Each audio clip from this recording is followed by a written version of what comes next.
नमस्कार विद्यार्थी मित्रांनो, माझं नाव सुहास भिसे. स्वागत आहे तुमचं सर्वांचं प्रदा करंट अफेअर्स मराठी या आपल्या मायबोली भाषेतील एज्युकेशनल यूट्यूब चॅनलमध्ये. विद्यार्थी मित्रांनो, आज आहे 2 मे 2024. आजच्या दिवसाचे जेवढेही चालू घडामोडीचे महत्त्वाचे टॉप प्रश्न बनत असतील ते सर्व प्रश्न आपण या व्हिडिओच्या माध्यमातून पाहणार आहोत. तरी सर्वप्रथम आपण जर नवीन असाल, पहिल्यांदा या चॅनलवरील व्हिडिओ पाहत असाल तर चॅनलला या ठिकाणी अवश्य सबस्क्राईब सुद्धा करून घेऊ शकता. ठीक आहे, चला तर मग आपण आजच्या व्हिडिओला सुरुवात करूया. त्या अगोदर कालच्या व्हिडिओमध्ये जो काही शेवटचा प्रश्न विचारला होता त्या प्रश्नाचं उत्तर जाणून घेऊया. काय होता प्रश्न? शांघाय तिरंदाजी विश्वचषक 2024 ज्योती सुरेखा वेन्नम, अदिती गोपीचंद स्वामी आणि प्रणीत कौर यांनी या विश्वचषकामध्ये कोणते पदक जिंकलेले आहे? तर बऱ्याच विद्यार्थी मित्रांनी अगदी योग्य उत्तर टाईप करून सांगितलं आहे. पर्याय क्रमांक सी, सुवर्ण पदक या ठिकाणी पटकावलेलं आहे, गोल्ड मेडल या ठिकाणी पटकावलेलं आहे. कोणी कोणी? तर ज्योती सुरेखा वेन्नम, अदिती गोपीचंद स्वामी आणि प्रणीत कौर यांनी. कशामध्ये? शांघाय तिरंदाजी विश्वचषक 2024 मध्ये. क्लिअर? आता पाहूया विद्यार्थी मित्रांनो प्रश्न क्रमांक पहिला. टोटल संपूर्ण व्हिडिओमध्ये 12 प्रश्न असतील. सुरुवातीपासून शेवटपर्यंत व्हिडिओ काळजीपूर्वक पहा. एक एक प्रश्न महत्त्वाचा आहे, तुम्ही कोणत्याही एक्झामची तयारी करा. प्रश्न क्रमांक पहिला काय म्हणतो? रोबोट साथी नावाचा एक उपक्रम कोणत्या विभागाच्या द्वारे लॉन्च करण्यात आलेला हा उपक्रम आहे, इनिशिएटिव्ह आहे? प्रश्न क्रमांक पहिल्याचं योग्य उत्तर आहे पर्याय क्रमांक डी, इंडियन रेल्वे म्हणजेच भारतीय रेल्वे यांच्याद्वारे या ठिकाणी रोबोट साथी नावाचा इनिशिएटिव्ह उपक्रम सुरू करण्यात आलेला आहे. ज्याचा मागचा उद्देश काय आहे? तर 2-3 पॉईंट लिहून घ्या. रोबोट साथी सुरू करण्यामागे रेल्वेचा उद्देश प्रवाशांना तिकीट, इतर सुरक्षा इत्यादी सुविधा उपलब्ध करून देणे हा याच्या मागचा मेन उद्देश आहे. सुरुवातीला भोपाळमधील राणी कमलापती रेल्वे स्टेशन, मुंबईमधील छत्रपती शिवाजी महाराज टर्मिनल, नवी दिल्ली, कोलकाता, चेन्नई सेंट्रल, त्रिवेंद्रम आणि पटना जंक्शन या ठिकाणी सुरुवातीला पायलट प्रकल्पावरती हा या ठिकाणी रोबोट तैनात केला जाणार आहे. सोबत रेल्वेने मागच्या काही वर्षापूर्वी रोबोट अर्जुन नावाचा सुद्धा या ठिकाणी उपक्रम सुरू करण्यात आला होता रेल्वेच्या द्वारे. त्याच्या मागचा उद्देश काय होता? तर कोरोना काळामध्ये जे काही टेम्परेचर असतं, तापमान असतं किंवा आरोग्य तपासणीसाठी ते या ठिकाणी रोबोट अर्जुन तैनात करण्यात आला होता. दोन्ही प्रकारचे रोबोट कोणाच्या द्वारे या ठिकाणी लॉन्च करण्यात आले? भारतीय रेल्वे. तर लगेच भारतीय रेल्वेबद्दल काही ठराविक गोष्टींवरती रिव्हिजन टाकूया. जसं की रेल्वेची स्थापना झाली 16 एप्रिल 1853ला. रेल्वे बोर्डाची स्थापना झाली मार्च 1905ला. सध्याचे वर्तमानमधील रेल्वे मंत्री आहेत अश्विनी वैष्णव. रेल्वे बोर्डाचे 5वे अध्यक्ष आहेत जया वर्मा सिन्हा आणि सध्याचे मुख्य कार्यकारी अधिकारी सुद्धा रेल्वेचे आहेत जया वर्मा सिन्हाच. टोटल संपूर्ण झोन आहेत 18 आणि मुख्यालय आहे नवी दिल्ली या ठिकाणी. पाहूया पुढचा प्रश्न. प्रश्न क्रमांक दुसरा. 100% हा प्रश्न विचारला जाणार. 2-3 स्टार मार्क करून लिहून घ्या. भारताचे नवीन नौदल प्रमुख म्हणून कोणाची नियुक्ती करण्यात आलेली आहे? 2 नंबरच्या प्रश्नाचं योग्य उत्तर आहे पर्याय क्रमांक सी, दिनेश कुमार त्रिपाठी असं त्यांचं नाव आहे. त्यांना या ठिकाणी भारताचे नवीन नौदल प्रमुख म्हणून त्यांची नियुक्ती करण्यात आली आहे. मला फक्त कमेंट करून सांगा, दरवर्षी आपण नौदल दिवस हा केव्हा साजरा करत असतो? पाहूया पुढचा प्रश्न. प्रश्न क्रमांक तिसरा महत्त्वाचा प्रश्न आहे. द विनर्स माइंडसेट नावाचं एक या ठिकाणी आत्मचरित्र आहे. ते कोणत्या क्रिकेटपटूचे आत्मचरित्र आहे? 3 नंबरच्या प्रश्नाचं योग्य उत्तर आहे पर्याय क्रमांक बी, शेन वॉटसन यांचं या ठिकाणी विद्यार्थी मित्र हे काय आहे? आत्मचरित्र आहे. ज्या आत्मचरित्राचं नाव काय आहे? द विनर माइंडसेट असं त्या आत्मचरित्राचं नाव आहे. लगेच आपण काय करूया, म्हणजे काय वेगवेगळ्या या ठिकाणी फेमस ऑटोबायोग्राफी आहेत त्या कोणाच्या आहेत त्याच्यावरती चर्चा करूया. हे जे काही स्लाइड आहे याच्यावरील ऑलरेडी प्रश्न वेगवेगळ्या एक्झामच्या माध्यमातून विचारण्यात आलेले आहेत. जसं की प्लेइंग इट माय वे हे या ठिकाणी ऑटोबायोग्राफी आहे सचिन तेंडुलकर यांची. The test of my life Yuvraj Singh. 281 and beyond हे या ठिकाणी ऑटोबायोग्राफी आहे VVS लक्ष्मण यांची. A century is not enough हे आहे सौरव गांगुली यांचं या ठिकाणी आत्मचरित्र. सुनील गावस्करचं आहे सनी डेज. रिकी पॉन्टिंगचं आहे at the close of play. त्यानंतर ॲडम गिलक्रिस्टचा आहे ट्रू कलर्स आणि कपिल देवचा आहे स्ट्रेट फ्रॉम द हार्ट. पाहूया पुढचा प्रश्न. प्रश्न क्रमांक 4. भारतीय लस उत्पादक असोसिएशनचे अध्यक्ष म्हणून कोणाची नियुक्ती करण्यात आलेली आहे? 4थ्या नंबरच्या प्रश्नाचं योग्य उत्तर आहे पर्याय क्रमांक ए, कृष्ण इला असं त्यांचं नाव आहे. त्यांना या ठिकाणी विद्यार्थी मित्रांनो भारतीय लस उत्पादक असोसिएशनचे नवीन चेअरमॅन, नवीन अध्यक्ष म्हणून त्यांची नियुक्ती करण्यात आली आहे. पर्याय क्रमांक ए हे या प्रश्नाचं योग्य उत्तर असणार आहे. लगेच आपण काय करूया, नवनवीन ज्या काही नियुक्त्या झालेल्या आहेत त्याच्यावरती चर्चा करूया.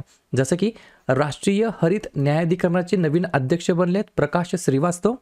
पत्र सूचना कार्यालयाचे प्रधान महासंचालक बनलेत शेफाली बी शरण. ऑल इंडिया रेडिओचे प्रधान महासंचालक बनलेत वसुधा गुप्ता. मुंबई महापालिकेचे नवीन आयुक्त बनलेत भूषण गगरानी. संघ लोकसेवा आयोगामध्ये संचालक बनलेत हंसा मिश्रा. आंतरराष्ट्रीय नार्कोटिक्स कंट्रोल बोर्डाचे सदस्य बनलेत जगजीत पावडिया. इंटेलिजन्स ब्युरोचे विशेष संचालकपदी नियुक्त करण्यात आलं आहे सपना तिवारी यांना. कॉटन कॉर्पोरेशन ऑफ इंडिया लिमिटेडचे मुख्य दक्षता अधिकारी बनलेत निधी एस जैन. आणि भारतीय लस उत्पादक असोसिएशनचे अध्यक्ष बनलेत कृष्णा इला असं त्यांचं नाव आहे. पुढचा प्रश्न क्रमांक 5. जागतिक टुना दिवस केव्हा साजरा करण्यात येत असतो? 5व्या नंबरच्या प्रश्नाचं योग्य उत्तर आहे पर्याय क्रमांक डी. आजच्या दिवशी दरवर्षी विद्यार्थी मित्रांनो 2 मेला आपण या ठिकाणी जागतिक ट्यूना दिवस म्हणून आपण साजरा करतो किंवा टुना दिवस म्हणून आपण साजरा करतो. 2 पॉईंट लिहून घ्या. या दिवसामागचा उद्देश टुना माशांच्या महत्त्वाच्या भूमिकेबद्दल जागरूकता वाढवणे हा आहे. जागतिक टुना दिवसाची घोषणा संयुक्त राष्ट्र महासभेने डिसेंबर 2016 मध्ये केलेली होती. ठीक आहे, तर 2 मे आहे आज. तर आज आपण काय साजरा करतो? जागतिक टुना दिवस. ठीक आहे, प्रश्न कशा संदर्भात आहे? महत्त्वाच्या दिवसाबद्दल. तर लगेच काय करूया, मे महिन्यातील जेवढेही महत्त्वाचे दिवस आहेत त्याच्यावरती आपण एकदा रिव्हिजन टाकूया. जसं की 1 मेला 3 दिवस असतात. आंतरराष्ट्रीय कामगार दिवस, महाराष्ट्र तसेच गुजरात राज्याचा राज्य दिवस आणि उज्ज्वला दिवस. 2 मे जागतिक टुना मासा दिवस. 3 मे जागतिक पत्रकार स्वातंत्र्य दिवस. 4 मे कोळसा खाण कामगार दिवस. 7 मे जागतिक ॲथलेटिक्स दिवस आणि जागतिक दमा दिवस. जागतिक दमा दिवस असतो मे महिन्याच्या पहिल्या मंगळवारी. 8 मे जागतिक रेड क्रॉस दिवस. 11 मे राष्ट्रीय तंत्रज्ञान दिवस. 12 मे आंतरराष्ट्रीय परिचारिका दिवस.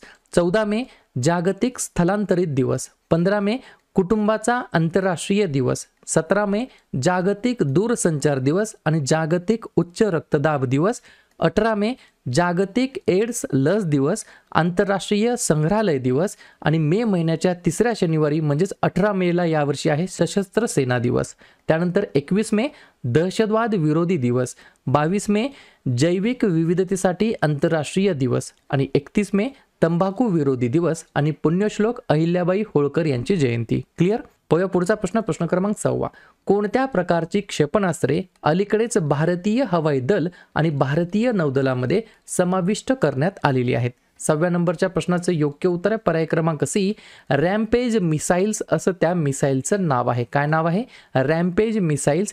हे जे काही मिसाईल्स आहेत हे लांब पल्ल्याची सुपरसॉनिक हवेतून जमिनीवर मारा करणारी मिसाईल्स आहेत, क्षेपणास्त्र आहेत, ज्याची या ठिकाणी जी काही लक्ष्यावर मारा करण्याची त्यांची कॅपॅसिटी आहे ती जवळपास 250 किलोमीटर अंतरापर्यंतची आहे आणि इस्रायल मिलिटरी इंडस्ट्रीने हे डेव्हलप केलेले आहेत.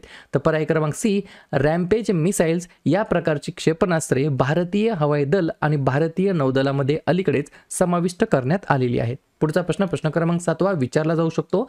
मिस युनिव्हर्स ब्युनोस आयर्स 2024चा किताब कोणी जिंकलेला आहे? 7व्या नंबरच्या प्रश्नाचं योग्य उत्तर आहे पर्याय क्रमांक बी. अलेक्झांड्रा मारिसा रॉड्रिग्ज असं त्यांचं नाव आहे. काय नाव आहे? अलेक्झांड्रा मारिसा रॉड्रिग्ज असं त्यांचं नाव आहे. माझ्या मते हे अर्जेंटिना देशाला बिलॉंग करतात.